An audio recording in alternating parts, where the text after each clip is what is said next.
Well, happy Saturday, folks. The real Captain Kirk here. We're live from One Bethlehem Plaza here in downtown Bethlehem on the 9th of May here, Mother's Day weekend here.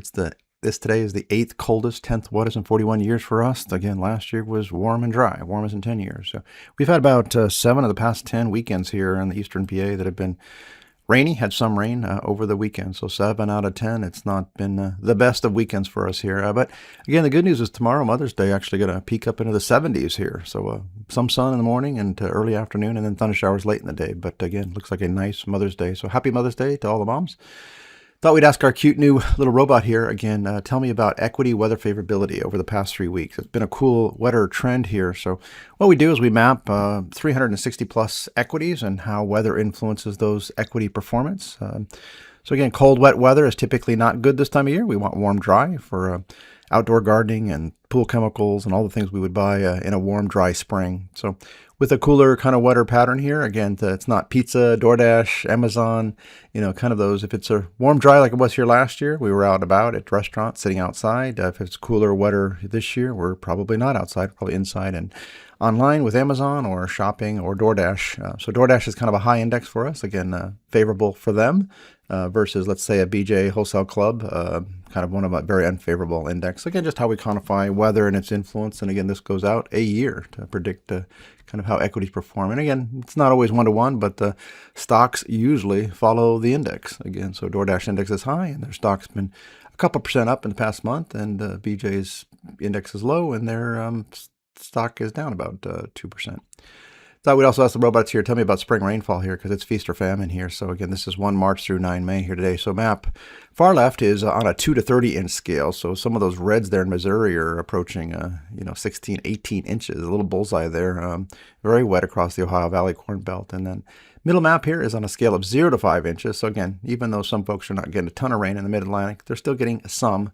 And then map right is rainfall versus average. So on the U.S. overall, it's the 15th driest in 41 years. We've been much, much drier than this. If I go back to the 1980s, it was like almost like a dust bowl back in the 1980s. But Corn Belt, amazing. Look at that from Iowa, Illinois, Indiana, Ohio, kind of the heart of the Corn Belt. 5th wettest in 41 years. So no drought there for sure. Speaking of drought here, we look at as the 5 May here again, making small, steady improvements here. So we peaked on 1 April with 80% of the country in dry to drought. The biggest improvement you see, obviously, there is in the Corn Belt. Missouri had some drought. Iowa had some drought. Illinois had some drought. That's gone. So just in a little over a month, the heavy rains have vaporized that. So good for the Corn Belt, U.S. Corn Belt. Probably going to have a record-shattering yield. So again, still high, 75% of country in dry to drought, but we are making some improvement here. Severe weather took a little bit of a lull here this past week. Only 31 tornadoes, 68 hail events, and 106 wind events. So now all metrics are trending below last year's levels, but all metrics are trending above average. So again, not to say there's been some severe weather, it's just not as bad as last year. Look at the week ahead outlook here again. Looks like the severe weather is pretty much shifting more toward Texas, kind of an enhanced area down there, and again across the southeast here. They'll take it, any rain they can get. Looking at last week world summer here again, we had some crazy weather in Colorado. Obviously, they had blizzards in the mountains, even in Denver. So this last week here was cold across the U.S. 2.6 cold in last year, coldest in 3 years, 12th coldest in 41. So below average national temperatures. Hot 90-degree days were down about 9%, least in 7 years, and 15th least in 41. So below average on that front. And rainfall down about 39%, least in 6 years. So coolish, dryish, part of the equation. Again, we like hot, dry for seasonal sales. So you would say probably the western U.S. was better. Still cool across Canada, Europe, Russia on the warm side. Brazil picking up the rain again. So rain for their second full season crops down in Brazil. So very wet down there, 82% wetter than last year, wettest in 15 years for Brazil overall. Big map here is trends versus last year, and little maps instead are trends versus average. Look at this week, a week of Mother's Day again. So it's the full week here. Temperatures across the U.S. 3 degrees colder. So I think this is the 4th straight week of colder year-over-year temperatures for the U.S. Coolest in 5 years. Still 15th warmest. A tale of two halves, though. Warm to hot west and cool to very cool east. Hot 90-degree days are down about 42%, least in 3 years. Well, rainfall's also down about 41%, driest in 4 years, 12th driest in 41 years. But again, some much-needed rain down there in the southeast. We need to get some of this rain to move into the mid-Atlantic now, which is southeast is seeing some improvement, but now we got to get some rain for the mid-Atlantic, and there's hope here.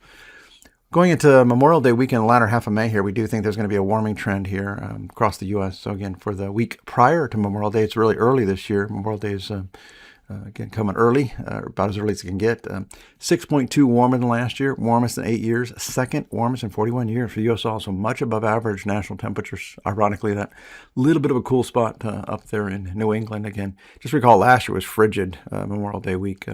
So again, warmer, even though it's still cooler versus average. Getting some rain here, again, back where we probably don't need it at this stage. The Corn Belt, Ohio Valley, but getting into Kentucky, parts of the Mid-Atlantic, we'll take it. They definitely need it. So rainfall down about 22% nationally, 19th dry, so just a hair below average, and hot days up 10%. So we'll start to see some air conditioner demand, pool chemical demand, things that maybe lulled here the past month or so. We'll see an uptick.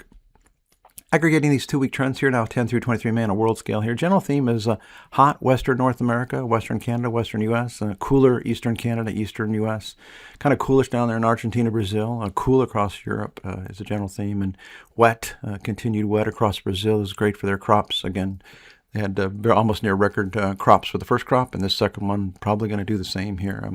So again, record on record from last year's levels. Across Europe, again, pretty wet for most of Europe here. So, folks, don't forget you can get this subscription in your email free every Saturday as we issue this blog and video. Again, just go to weather360.com/newsletter/captains-log subscribe, a link above there, and you'll get it in your email every Saturday. So, folks, have a great week ahead, and we'll talk to you this time next week.